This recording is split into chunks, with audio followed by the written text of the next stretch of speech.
There is a reason some people walk into a room and everything changes. No announcement, no shouting, no begging for attention. Yet somehow people listen. Their words carry weight. Their silence carries authority. Their energy shifts the atmosphere before they even speak. And then there are others, people who desperately want respect, who chase validation, who try to convince the world they matter. But every conversation feels like a battle. Every relationship feels unstable. Every goal feels dependent on someone else believing in them first. And maybe that's where you are right now. You want influence. You want confidence. You want leadership. You want people to trust you, respect you, follow your vision. But deep down, you still lose control of your own thoughts, your own emotions, your own habits, your own reactions. And here is the brutal paradox nobody tells you. That is the tragedy. Because influence was never about manipulation. It was never about dominance. It was never about becoming louder than everyone else. Real influence begins the moment you become dangerous to your old self. The moment your discipline becomes stronger than your excuses. The moment your emotional control becomes stronger than your anger.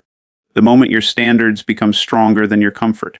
That is when people start feeling your presence. Not because you demanded attention, but because certainty has gravity. Look around. Most people are emotionally reactive, easily distracted, mentally weak, controlled by impulses, controlled by fear, controlled by comfort. And because they cannot govern themselves, they become slaves to circumstances.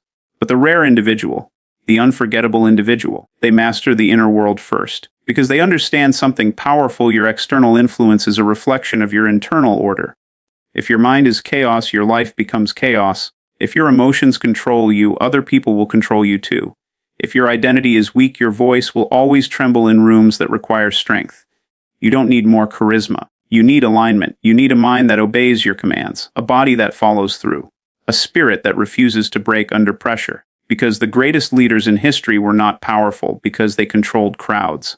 They were powerful because they mastered themselves so deeply that others trusted their certainty. And today, you stand at a decision point. You can continue living reactively, waiting for confidence, waiting for permission, waiting for the world to finally recognize your worth. Or you can become the kind of person whose energy commands respect before words are ever spoken. The art of influence begins here. Not with others, with you. Your brain is always listening to what you repeatedly do. Every action, every excuse, every disciplined decision is shaping your identity. This is where neuroscience changes everything. The brain possesses something called neuroplasticity, the ability to rewire itself based on repeated behaviors and thoughts. That means confidence is trainable, focus is trainable, leadership is trainable, discipline is trainable. You are not trapped inside your current personality. Most people live as if identity is fixed. I'm just not confident. I'm bad at speaking. I'm not a leader. I've always been this way. But science destroys that illusion. Every repeated behavior strengthens neural pathways. Every repeated thought becomes easier to think again. Which means every time you avoid discomfort, you strengthen weakness. And every time you act with courage, you strengthen power. This is why small actions matter more than dramatic intentions. Because identity is not built in giant moments. It is built in repetition. This connects directly to the concept of identity-based habits. The most successful people do not merely chase outcomes. They become the kind of person capable of producing those outcomes repeatedly. A weak mind asks, how do I become successful? A transformed mind asks, who must I become? That question changes everything. Because when identity changes, behavior follows naturally. And this is exactly what psychologist Carol Dweck discovered through the concept of the growth mindset. People with a fixed mindset believe abilities are permanent. Failure becomes proof of inadequacy. But people with a growth mindset see struggle differently. Failure becomes feedback. Pressure becomes training. Difficulty becomes transformation. That mindset creates resilience. And resilience creates influence. Because people naturally trust individuals who remain calm under pressure. Now combine this with the ancient philosophy of Stoicism. The Stoics understood a truth modern society forgot: you cannot control events, but you can control your response. And your response determines your power. Marcus Aurelius wrote, "You have power over your mind, not outside events. Realize this, and you will find strength."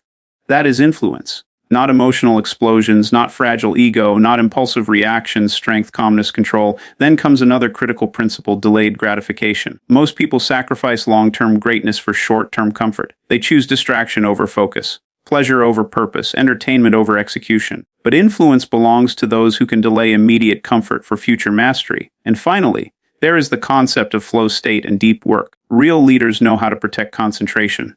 Because scattered attention creates scattered lives. The modern world is engineered to fracture your focus.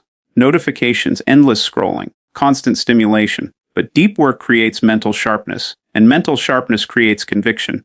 When your attention becomes disciplined, your presence becomes powerful. This is why mastering yourself changes how the world responds to you. People can feel internal certainty. They can feel emotional stability. They can feel disciplined energy. They can feel clarity. And whether they realize it consciously or not, they trust it. Imagine reaching the end of your life and meeting the person you could have become, the stronger version, the disciplined version, the courageous version, the influential version, and standing there and knowing you abandoned that person for comfort. That is the true fear, not failure, but unused potential. Viktor Frankl, who survived the concentration camps of World War II, understood something terrifying about human existence. A person can survive immense suffering if they possess meaning, but without meaning, people slowly collapse. And what destroys meaning more than anything is living beneath your capabilities. Most people are not exhausted because life is hard. They are exhausted because they are divided against themselves. One part wants greatness. Another part wants comfort. One part wants discipline. Another part wants escape. And this internal war slowly drains the soul. This is why so many people feel stuck. Not because they lack talent, but because they continuously betray their own standards. Every broken promise weakens self-respect. Every excuse teaches the mind, my words cannot be trusted. And once trust in yourself disappears, influence disappears with it. Because leadership begins with self-trust. History proves this again and again. Look at great leaders, warriors, creators, visionaries. They were not fearless. They simply decided that the pain of remaining average was greater than the pain of growth.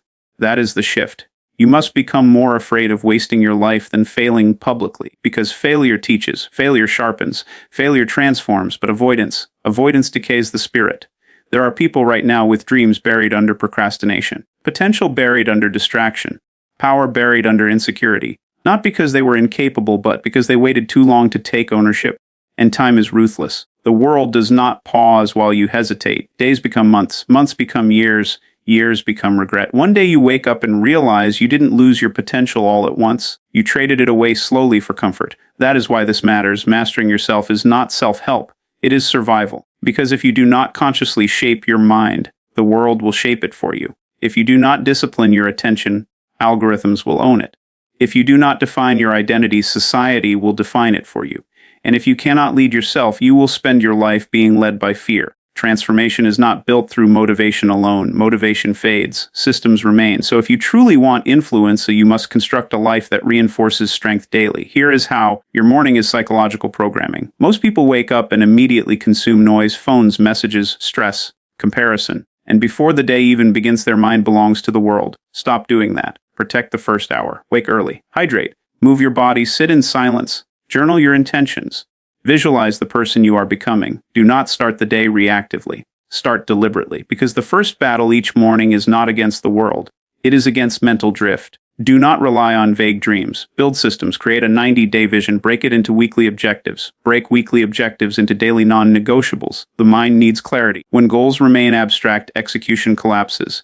And here is the key: measure behaviors more than outcomes. You cannot always control results immediately, but you can control consistency. Focus on becoming the type of person who shows up regardless of mood. Failure is not evidence of weakness. It is data. Every setback reveals gaps in strategy, mindset, preparation, or emotional control. Leaders do not personalize failure, they analyze it. Detach emotion from feedback. The moment you stop fearing mistakes, you become dangerous. Because most people quit the moment discomfort appears. But you adapt. Energy is leadership currency. If your energy is exhausted, your focus weakens, your emotions destabilize, your discipline collapses. Protect sleep. Train your body. Eat intentionally. Reduce unnecessary drama. And most importantly, audit your environment. Some people drain your ambition. Some conversations weaken your standards. Distance yourself from chronic negativity, because influence is contagious. But so is weakness. 5. Develop emotional regulation under pressure. Anyone can appear confident when life is easy. Real mastery appears under pressure. Train yourself to pause before reacting. Breathe slowly during conflict.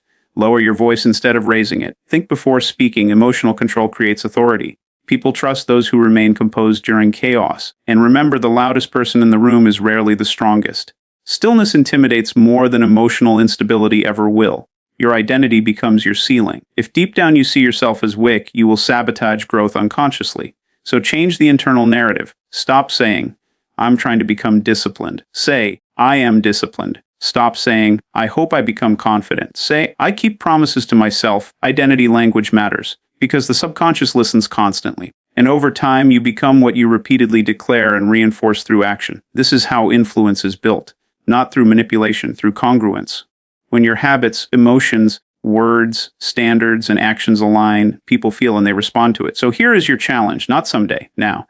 Make a decision, an identity declaration. Write it down. I no longer live reactively. I lead myself. I control my mind. I honor my standards. I become the example. Then commit to a 30-day transformation. 30 days of discipline. 30 days of intentional focus. 30 days without negotiating with weakness. Wake earlier, train harder. Speak with clarity. Finish what you start. Reduce distractions. Keep promises to yourself. And create accountability. Tell someone your standard. Track your behaviors daily. Review your actions every night. Because accountability turns intentions into reality. Understand this deeply. The world does not follow titles, it follows certainty. And certainty is earned through self-mastery. You do not need to become someone else. You need to remove everything within you that weakens your power. The excuses, the hesitation, the dependency on approval, the emotional chaos. Strip it away. Until all that remains is discipline, clarity, purpose, control. Remember this quote, that is the difference. Perfection is fragile. Relentlessness adapts, and your future will not be shaped by occasional intensity. It will be shaped by repeated standards. So when this video ends, do not simply feel inspired. Decide, because there comes a moment in every life when comfort and greatness stand in front of you at the same time, and you only get to choose one. This is your moment. To master yourself, to lead your mind, to command your emotions, to become someone whose presence carries weight, not because you demanded influence, but because you earned it. And if this message awakens something inside you, carry it forward. Share it with someone who needs this reminder. Subscribe if you are committed to becoming stronger, sharper, and more disciplined every single day. But above all, remember this, the most influential person you will ever lead is the person staring back at you in the mirror.